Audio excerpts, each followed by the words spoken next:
Welcome back to the Sustain and Innovate conference. We are really looking forward to this panel discussion.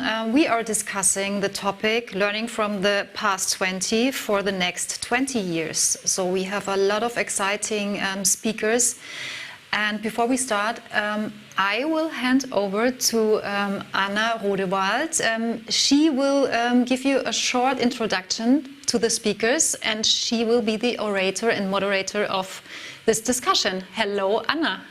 Thank you, and welcome.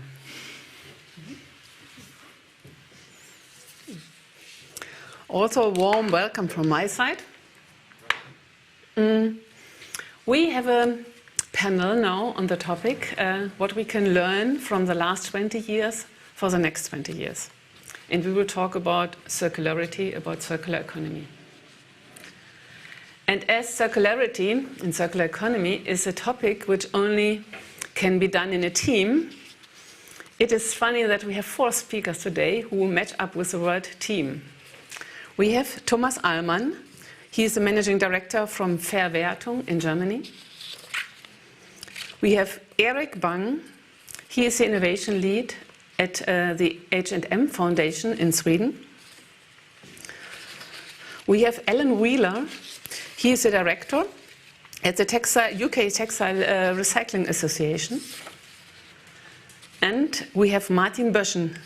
He is the CEO of Texaid in Switzerland. So a real team to speak about the topic on circular economy and what we can learn from the last 20 years for the next 20 years. And I'm looking forward for some exciting examples. So welcome the team. Starting with our speakers, Thomas, FairWertung, a German-based association working with all the products and consumers will bring back. Can you explain us a bit on how you started to close the loop from a linear to a circular model?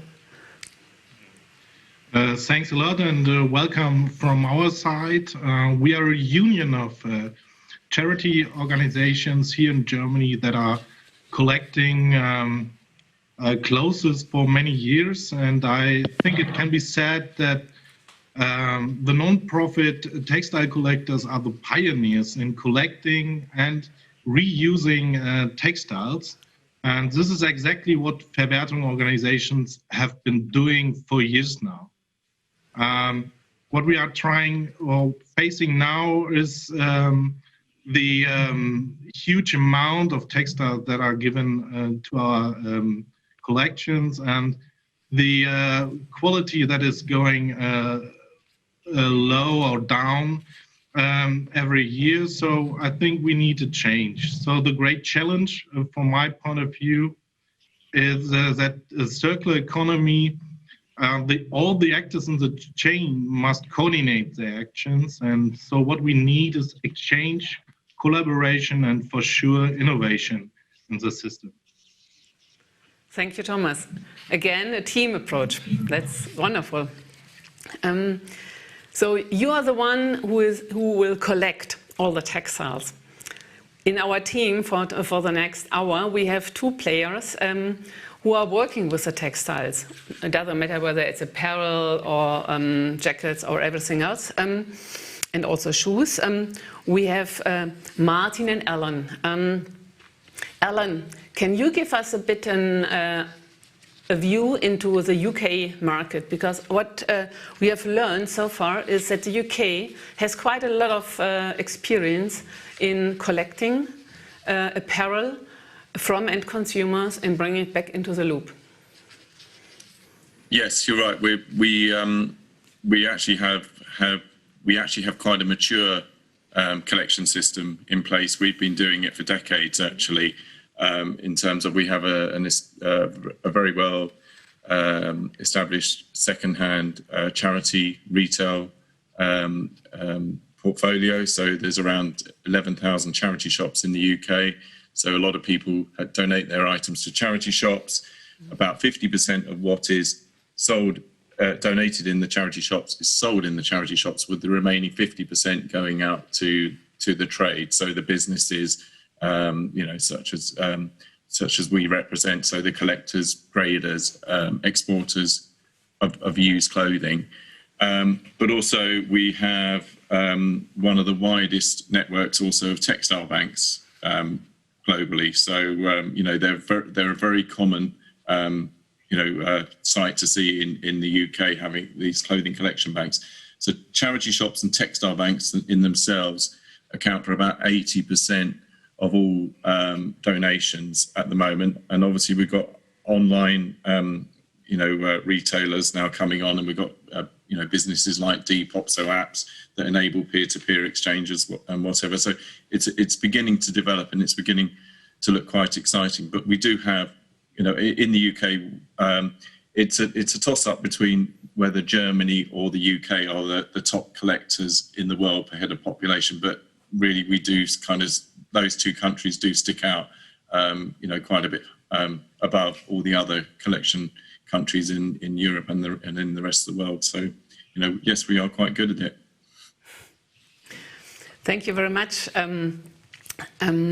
We have Martin here, who has quite a good overview on the, let's say, German-speaking market from Switzerland. You explained me about textiles as a resource. At the end of the use for the initial occasion. And what kind of changes have you seen in the last years within this market? And so if we're talking about textile collection and the business of used textiles, it's mainly up till now a reuse business. So what we do is we collect the textiles in textile banks or with other systems. We run them through sorting plants, meaning that people or staff or co-workers, they look at each piece, identify what can be done with it. Is it fit for a reuse market, like in a second-hand store or some market, or is it not? And if it's not fit for reuse, it has to be recycled. And if we are talking about recycling, I mean, we have been talking about downcycling the last 100 years or so. So we have some systems there, which are mechanical recycling systems. There are basically two ways of recycling textiles at the moment, which are commercially viable. One is the shredding. So the fiber will be, or the garment will be shredded into fibers, and depending on the process and the quality of the machine, you can either make yarn out of it, especially for wool fibers, or you make non-wovens out of it, which can be used, for example, in the automotive industry or in other industries as acoustic paneling or some things like that. And the other process we are using is for like a shirt, for example, or for T-shirts. We cut wipers out of them for industrial use. So out of a shirt, we can, depending on the size, cut one or two wipers, which can then be used. And this is a linear system. Both of these recycling approaches we are currently having, and nearly everything of the recycling goes into these approaches with a linear system, because after we made a panel out of that, or after we made a wiper out of the shirt, once the wiper is used, it's going to go into incineration or into landfill. What we are looking at as an industry now, and this is something that we are just at the beginning, is how we can close the loop, or how we can be more circular. And there we are talking also about mechanical systems. As I said, there are some shredding systems now where you can spin a yarn out of it. That's normally not 100% of post-consumer goods. You always have to add some new material, at least virgin material, at least up till now.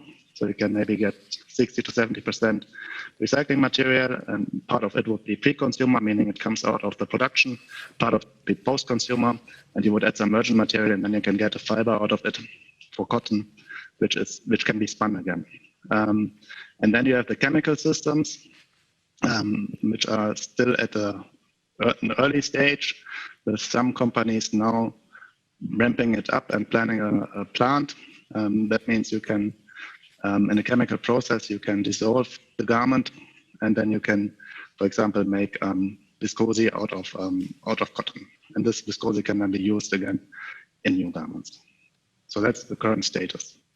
So there is a cycle for the cellulosic-based materials? pullovers, jumpers, sweatshirt, and so on. And there is also a cycle for the protein-based, like wool, silk, down, and everything. Is that correct? Yes, for down there's cycle. Down is quite easy because down you just take the pillow and you take out the down, and then it's going to be sorted by an automatic system. Like new downs as well, it is going to be cleaned and then you can reuse it again. Silk, I'm not quite sure if there's a process yet, but for wool and cashmere, for wool products, there is a process. And also these chemical processes we are talking about, there are also processes which can recycle polyester or polycotton materials, but they are also still in the lab phase, so they're still very early stage. So if you're talking, for example, about pullovers made out of recycled material, in most cases that will be polyester, which is from different sources. For example, from PET bottles, you can recycle PET bottles into polyester, and then you can make garments out of that. But there's only very few garments in the market which are really recycled out of garments. Yeah. So if we look around at performance days, we see a lot of fabrics who state recycled polyester, for example. And as you said, most of that material is coming from PET bottles. And what we are talking today about is the textile, or the chances for textile to textile recycling, which is, as you said, in the prototype stage. And we will have a chance to speak to Erik later on one of the solutions the H&M Foundation is supporting here.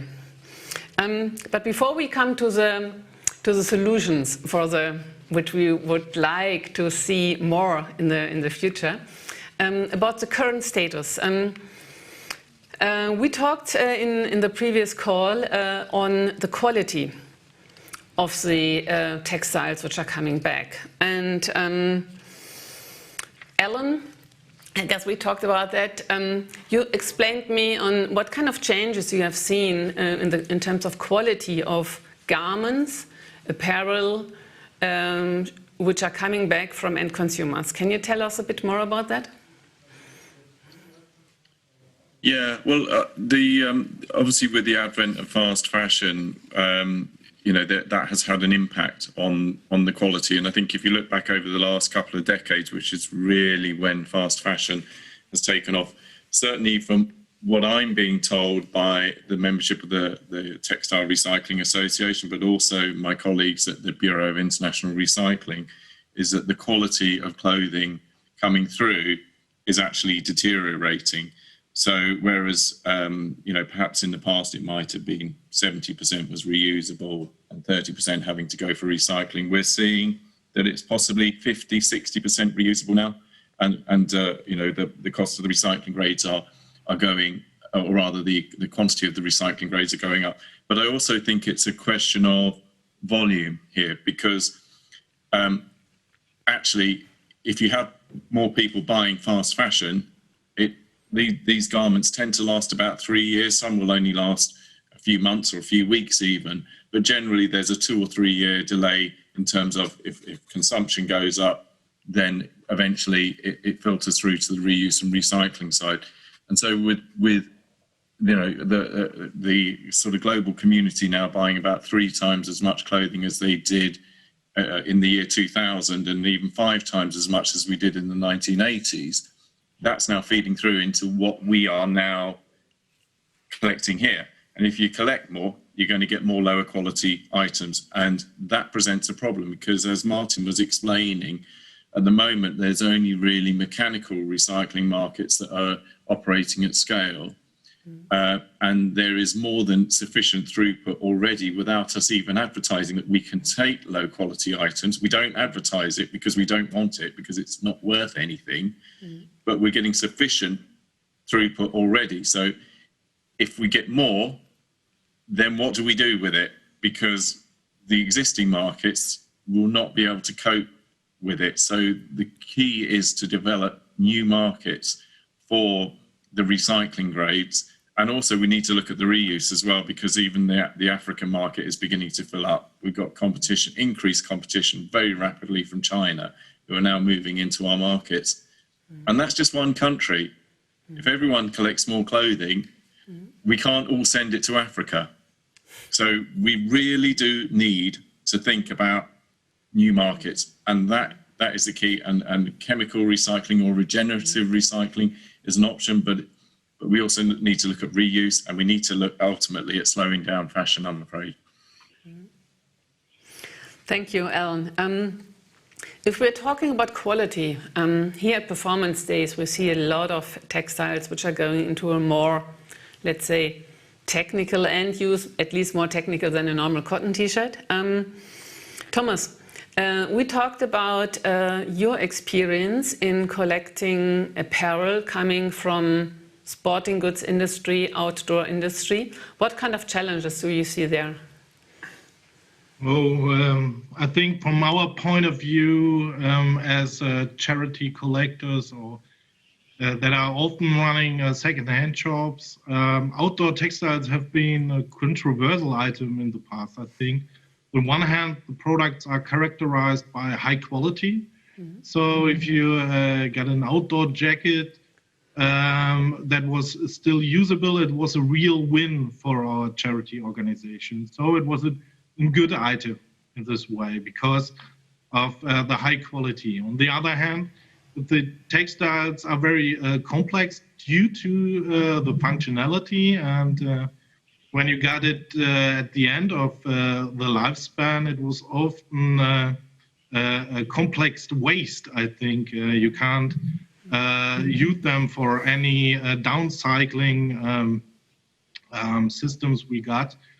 But as an observer, however, I would note that the outdoor industry got great steps, has been done there in the outdoor sector towards sustainability. So as an example is VD here from Germany. They got a long-standing cooperation with us here. They gave us or their slight damages textiles are given to our network, so we can distribute these quantities to our partners. So VD promotes the use of second-hand goods and supports social work and goals. So yeah, it was controversial, I think, for us. So what would be your advice for the future for designers? What should they look into when they take a decision on fabrics to choose for apparel or even shoes? As Alan said, we have to look at volume at a global dimension, I think, when it comes to fashion consuming at all, and we need better quality. We need design to reuse and design to recycle, I think. We have to collaborate here in all the chain that the producers and sellers have to look at this design thing, that what we need at the end of the chain so that we can reuse it, and afterwards Texaid or Martin Böschen can recycle it. So we need markets, like Alan said. So fit for recycling is something which could be a design approach for the future.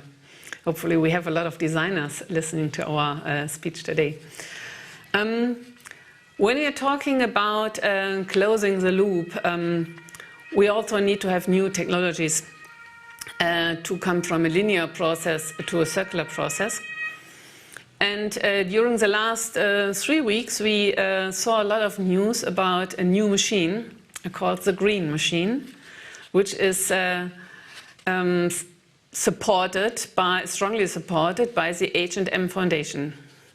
And Erik, when people hear that H&M Foundation is involved in such a process, the one thing is, hey, what is the difference between H&M as one of the fast fashion suppliers and the foundation? If you could tell us a bit on how we can separate that. And the second part of my question then would be, what can you tell us about this green machine we all heard about in the news?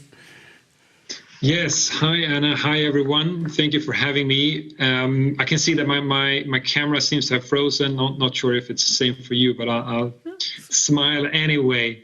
Good. Yeah, thank you. And just explaining where we are in this H&M Foundation versus the company that I assume most of you know or have a relationship to in some way, is that we are a separate non-profit foundation based in Stockholm, Sweden. We are funded by the main owners of the company, the Stefan Persson family. Thus, we're not funded by the company itself. And the things that we do relating to the industry relates mainly to the environmental footprint, and everything we do here is for the industry. So nothing about what I'm saying or the technologies and solutions that we are developing is exclusive to the H&M company, but really for anyone to use. Mm-hmm. And we're trying to approach the challenges for the industry and seeing how can we add value to all the other efforts going on, how we can add value as a nonprofit. And that is essentially, in a nutshell, it's absorbing a lot of risk, early stage risk, coming with innovation. It's creating new incentives and financing innovation in different ways. And coming to recycling, so we started our work in 2014, so we're a fairly new player in this, and still, I should say, not with the decades of experience as fellow panelists here. And we, in 2014, we identified circularity as sure the way forward for the industry, and also recycling as one of the main challenges. And what we're talking about here is, from my perspective, is recycling of textiles end of life. So before we reach recycling, we should extend lifetime of each product. We should repair it. We should pass it on to someone else. We should ourselves buy secondhand first and foremost, etc. But eventually, textiles reaches end of life, and that keeps piling up. And there is no really good solution to it, as pointed out as well. There are mechanical recycling, but it's not scalable in the sense of doing garment-to-garment recycling. And we addressed this by approaching volume first. So which is the biggest type of fabric, fiber and types of fabric, and that turned out to be blends and polyester blends and polycotton blends specifically. And those have been on the rise for the last many years and decades, and still is. Polyester is growing fast. And we are trying to fix the problem as it is in the market now. I think we could have probably a separate panel on alternatives to synthetic fibers. But looking at the problem and in the huge amounts of textile waste out there, we still need to fix that. Yeah. We still need to recover that value for the sake of the planet and for the sake of our business as well. It's a huge lost opportunity with the waste. And we partner with HK Rita, a research institute based in Hong Kong, to find a solution to this. And we were looking at 25, almost 30 different solutions that we're trying out in the labs, and eventually narrowing it down to 2 solutions that we think are the most exciting ones. One of them we've communicated a lot in the last couple of weeks. It's the green machine, which is a very benign chemical way of recycling. And in fact, we like to call it hydrothermal, because we think that better reflects the technology of the solution itself. And super easy described to something that we can relate to is it's similar to a pressure boiler that you might have in your kitchen. So we use pressure, we use heat, water, and citric acid, which is basically lemon juice, to separate poly from cotton. And we recover polyester in fiber form, ready to respin. And we do it almost at par with the virgin polyester price. And as we speak, we're currently building the first industrial scale facility in Indonesia, with Kahatex, Indonesia's largest garment maker, and looking to plug that in a couple of weeks only, and then start working industrial scale with this. So if you talk about industrial scale, what kind of volume are we talking about? So we designed this to be a modular system, meaning that and the benefits of that is that it doesn't require billions of dollars of capex investments to build this one facility. But each system is 1.5 tons per day, approximately. And you can simply build more modules to adapt to your needs. If you're a small factory, then you don't have that much pre-consumer waste to recycle. If you're bigger, you simply install more of them. And same if you're a recycler in Europe or the US, in a Western country, you can adapt the system to your needs. It's a closed loop system. So we're recycling both heat, energy, water and chemistry in the system because it works in tandem. So we simply transfer the water and the heat and the chemistry to this other tank, and then we go back and forth.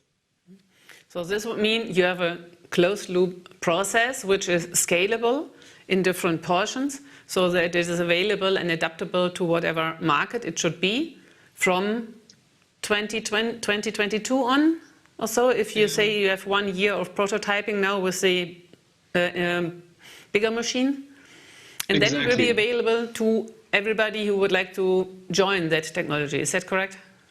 Exactly, yes. Okay. We need about a year, we think, not even a full year, to just, excuse me, to learn from the full-scale system and optimize the design before we offer it to the industry on a broader scale. Excuse me. And then the IP belongs to the Research Institute in Hong Kong. So it's available for anyone to use. And we're licensing it basically cost price just to keep the license and protect the IP. Okay, this would be a solution for everything which cannot be used as cannot be reused as an apparel piece as it would leave the end consumer's wardrobe. I spoke with you, all of you, about the topic of how does this business model be set up for all the recycling market, because you already mentioned some is recycling, some is downcycling. There are some products which can be produced out of outworn textiles, which can go into other industries. Martin, can you explain us a bit more about how does that work? This business model in this closed loop textile cycle. Yeah, that's the billion-dollar question here now. Right now, the reuse part of the textiles, which can be sold in second-hand markets, finance the system. So we have a positive margin on the upper part in quality-wise of what we collect and sort, and we have a negative margin on what has to be recycled. Meaning that the cost of collecting, sorting, and recycling is higher than the value of the recycled goods. As we heard from Alan, we have now a little the problem that we have a goal conflict between the economic aspect and the environmental aspect. So economically, we would only like to collect and to sort textiles which can be reworn, which we can sell in second-hand shops or markets, and not the recycling textiles. But environmentally, of course, it makes sense to collect everything and to bring it to a better use. So this is also maybe one of the reasons why we get lower quality on average now, which we heard from Thomas and from Alan already. It's not only because the quality of the textiles which come into the market at the first consumer is decreasing, which might also be a factor, but also because we have a little mind shift, I would say. So also Alan spoke of donating. We like to speak of discarding. So consumers don't donate their goods anymore, they discard them like any other waste stream as well. So we are getting, in the past, 20 years ago, my mother, she selected, okay, they had 2 bags at the home. One was going to the textile collection and the other one was going to the garbage bin. And this we don't have anymore, or this is changing now. So people see textiles as a waste stream, they just put in everything. So we get not the selection made by the household anymore. So we need to find solutions for that. We heard from Erik, okay, that we have we are nearly at the same price level for polyester as virgin polyester. Would be interesting to know, okay, where does the process start for the cost? So is it only the machine, or is it also the collection and the sorting?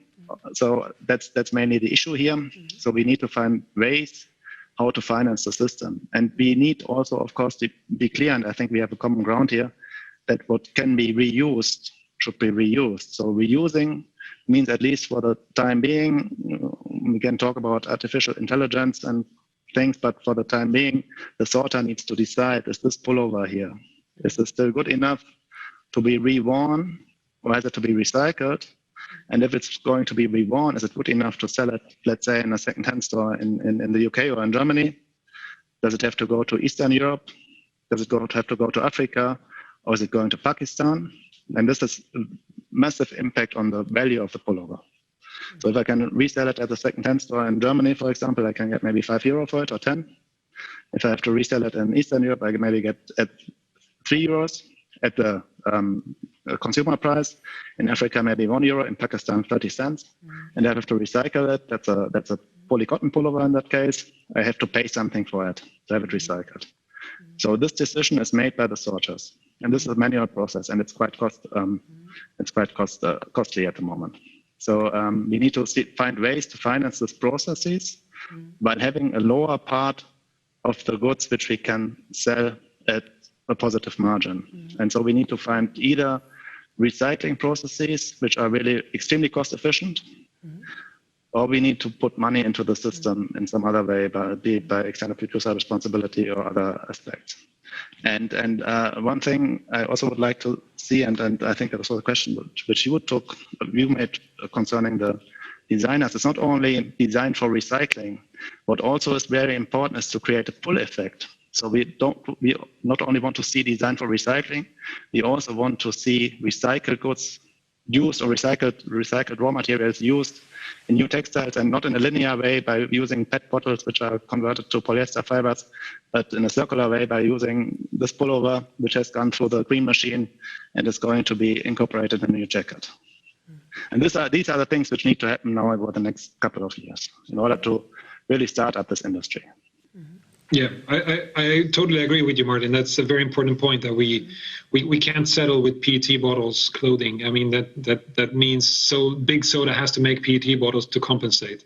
And we're just pushing the problem to someone else as an industry. And yes, urgency. This is 2030 is within our lifetimes, and it's almost within our accountability on our current roles to fix this. So we really all must pull our weight in this and change this game. So looking forward to what we need for the next years, probably not even 20, probably only within the next 5 years.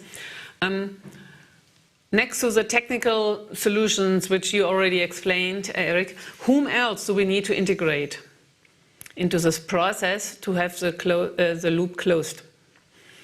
We already talked about industry, we talked about collectors, we talked about consumers. Whom do we need to integrate in which level to have a stable loop? Alan? Well, I mean, you talked about all the stakeholders.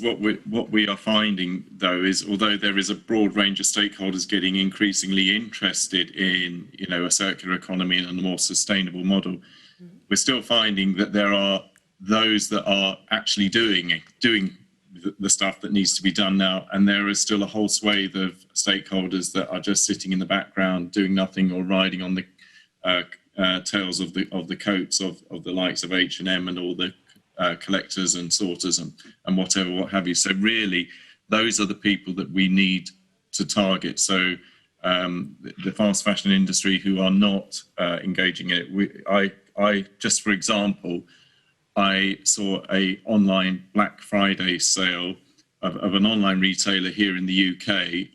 This was on Black Friday itself. They were offering 99% off the sale of everything, or up to 99%. And I'm telling you, they were selling clothes for 7p. And I'm not talking about underwear, I'm talking about coats. And you kind of go, this particular retailer has a reputational issue anyway, because they are known to be using garment manufacturers in Leicester, which have a questionable working practice. And in fact, during the original COVID-19 outbreak here in the spring, there were wide-scale reports of them making garment workers work whilst they were known to have coronavirus. So these kind of people clearly are not on board yet, and it's really those that we need to get on board. We need to get those that are not doing it, really. And what about organizatorical or infrastructure topics like politics? What do we need there? Absolutely. You know, we can have a number of voluntary schemes in place, but unless there is some kind of legislation to back things up or an enforcement of existing legislation, then there will always be those people that that will not adhere to what the accepted industry standards are. So we can talk about EPR. I will happily talk about that a bit later on. But just on a sort of a practical level, we have labour standards, we have environmental legislation, and this is there. This is here today, but very often these are not enforced. And so therefore, and this applies both to the production side of things and also on the reuse and recycling side. If you don't enforce those pieces of legislation, there will be people who will take shortcuts. So we are finding on our, on our particular side of things, that people are exporting unsorted textile waste to non-OECD countries, which is prevented under EU law. It's not allowed. So how can that be? So what happens is that we are finding that European sources are being undercut by people who are just sending it to back streets in Africa, who are creaming off the best items, and then we don't know what's happening to the other things. It's a limited scale, I should say, but we need to close those things down. And similarly, if you have textile producers who are, have disregard for labour laws in whichever country where they're produced, it produces this race to the bottom. If a fashion retail, if a garment producer can produce it more cheaply, and you have total disregard for environmental or social legislation, and you just want to sell cheap clothing, that's what you'll do. And that's what we're finding in Leicester is going on here, because they can turn things around quickly and pay people £3 an hour, which is €3 an hour, just for those of you on the continent, which is illegal. If I think about our audience here, we have a lot of designers and product managers, and I guess none of them would like to spend that all their work time to design products which will be sold for a few pennies afterwards. And I assume that most of the designers really would like to design, as we say in German, Lieblingsstyle, so the piece of garment you really like to wear as often as possible, which you take care about, which you give to somebody who will take care about it afterwards when you stop using it. So I think there is quite, even on the consumer side, there is, as we spoke, some change needed, and on the industry side.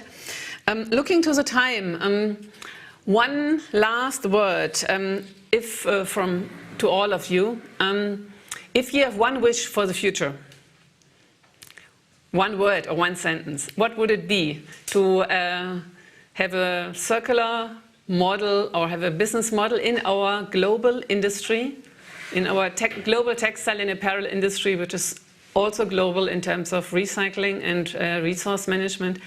What would you like to see? Not only in 20 years, but within the next, let's say, 2-3 years to come up. Who would like to start? I can start, and I'm repeating myself because I think one really important aspect is to get this pull factor going. So we really need to see either by legislation or by voluntary commitments a higher percentage of recycled material in new garments, and we also need to differentiate there between pre-consumer and post-consumer recycled garments, and we also need to differentiate, as I said, between a linear model, which is the pot battle model, and the circular model. So this is something. So we need to have a pull effect, and we need to integrate. Alan? Well, I'm going to say extended producer responsibility.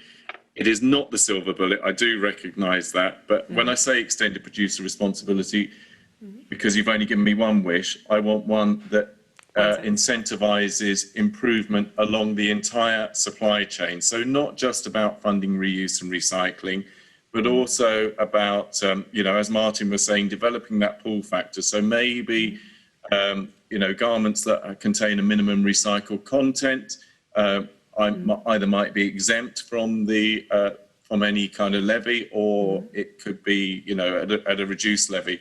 You could have incentives to, you know, that address polluter pays principles. So, you know, if you're using a dye house that is operating to accepted standards, that would, you know, not necessarily attract such a high levy. So it's about incentivizing those improvements further up the supply chain, as well as further down. But I'm just looking at, and pull effect works a bit together. So, Alan, what would you like to see? Well, I'm just no. I was going to say, just coming on to Erik, because obviously he's based in Sweden. In Sweden, it looks like they're going to introduce a reuse and recycling scheme.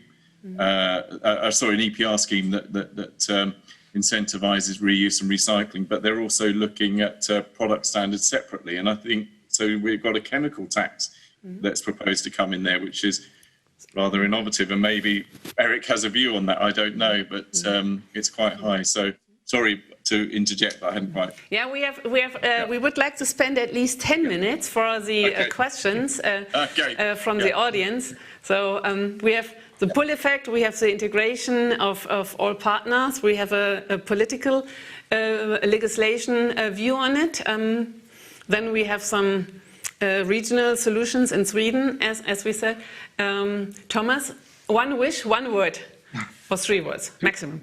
To cut it short, for us it's the same. I think we need an EPR scheme so that we can have incentives for the industry and also get funding into the normally good working collecting system here in Germany. Okay. So again, incentives. And Erik? I'll be real quick. We have science, we have awareness, we have a lot of commitments, but we lack, from an industry perspective on this, not just recycling here now, but all the problems that we're facing in this industry. We still lack action, and for action to be meaningful, we need courage. So action and courage, and I think we all can translate that into our own context, what that means. But that's my wish. Okay, thank you very much, gentlemen. That was a real teamwork with the view from the collecting, from the different process parts, and from the first solutions, specifically on more complex textiles. And we have another 10 minutes now left, and Astrid is coming back with the questions you typed into, the audience, typed into our chat function. Hi, Anna. So, we start with Ralph White. He is asking, are there safeguards and protocols in the supply chain of reused clothing to make sure that distribution to new end users is fair, equitable and free of exploitation? Who would like to take that? I can take that because I'm the only one running such a company here. So there is no distribution. I mean, there is a distribution, and Thomas might say something about that. There are some projects of charity organizations like Oxfam, for example, or others, that you can, in this case, it's really donate your textiles or used goods at the store, and then part of it will be resold through the store. Another part will also, in this model, go to companies like our company, and we resell the items. So we will sort them, and then we will decide, as I mentioned before, where they can go, depending on what it is and on their quality, and then we will sell them in these markets. Thank you, Martin. So I have a question for Erik. Is PT Cahatex already selling the polyester blended yarn which come from the green machine? If not, when? And do we expect same yarn cost as virgin polyester yarn, as you mentioned? Yes, so they are not selling it yet. They have made a capsule collection based on what we have harvested from a couple of months' work at the research plant that we have in Hong Kong. So actually, Monkey, the brand Monkey, just a couple of weeks ago when we announced the Green Machine, they announced the first product made of this technology and made by Cahatex. So it's part answer to the question, and but it will be up and running in a couple of months, and then it's just whoever buys from Cahatex, they're free to sell whoever they want. Okay, thank you. Christina wants to know, what does the panel think about organic recycling, composting? What about composting? What for me? No, Or, all of you. all of you. I can just Not say only that for we you. actually, as part of our work on recycling, we're actually looking into biological recycling and biological method of recycling, basically using enzymes to break down the cellulosic fibers to recover the polyester. And so we are doing some work on that, and I think it's, and again, we're focusing on polycotton blends. But there is an interesting, I think, a very visionary scope in doing garments that are biodegradable in your own backyard. But that requires dye stuff and treatments, and you know, a lot of, you need to go through the entire production process if you're able to complete that. If I may add something, we could have a panel of an hour only on biodegradable textiles, if I may add something the to that. overlapping between bio-based and biodegradable textiles. I guess that is a separate topic. I think so, yes. Yeah, thanks a lot.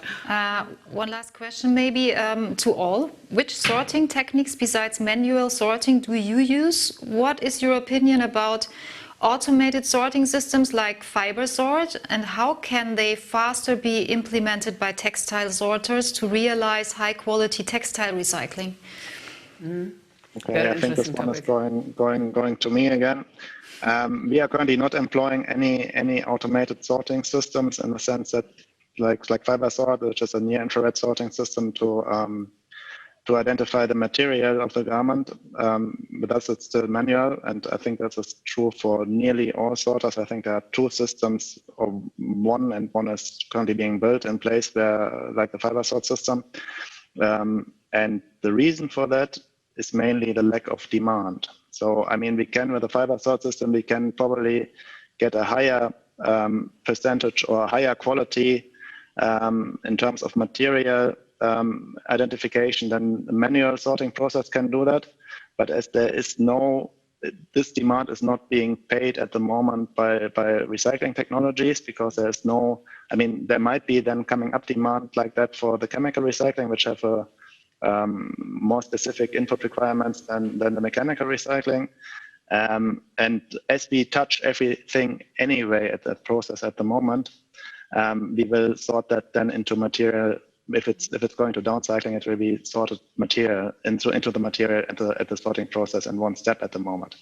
Having said that, a system like a FiberSort system can be an addition to a sorting plant, depending on the percentage of recycling versus reuse, because it can only sort for the recycling. And as long as we are saying reuse is an important environmental and economical part of our business model, we will still need either this manual sorting process, or we will need some different process. And there are currently several developments going either into artificial intelligence projects, and or going into something we call a product passport, where you have, for example, a chip in the garment where you can identify what it is. And these systems, they might be helping to automate sorting in the next couple of years, but we are not talking about the next 2 or 3 years. We are talking about maybe 8 to 12 years. Okay, I got one. One last question? Yeah, I think it's going to Erik. Should and will H&M brands recommend chemical companies who have a cradle-to-cradle range of products? Okay, so yeah, as I represent the foundation, I can't really speak to the details of the H&M's engagement on the chemical side with the chemical industry and dye companies, etc. But I do know that they are very active in all of these for us, industry-wide for us, and not by themselves. So unfortunately, I have to direct it to sustainability H&M, and probably listed on their sustainability report. There is a whole team of sustainability experts at H&M or globally working, and they might be able to answer that kind of question. Yeah. Okay, thank you so much, everyone. If there are more questions, don't hesitate to send them to us. We will forward them to all of you, if it's okay. So thank you for all the speakers. Thank you, Anna. Thank you, Astrid. We have a 10-minute break, and then we will continue with the program. And thank you to the team. Yeah. Thank you for having us. Thank you for having us. Yeah, Thank you for having us.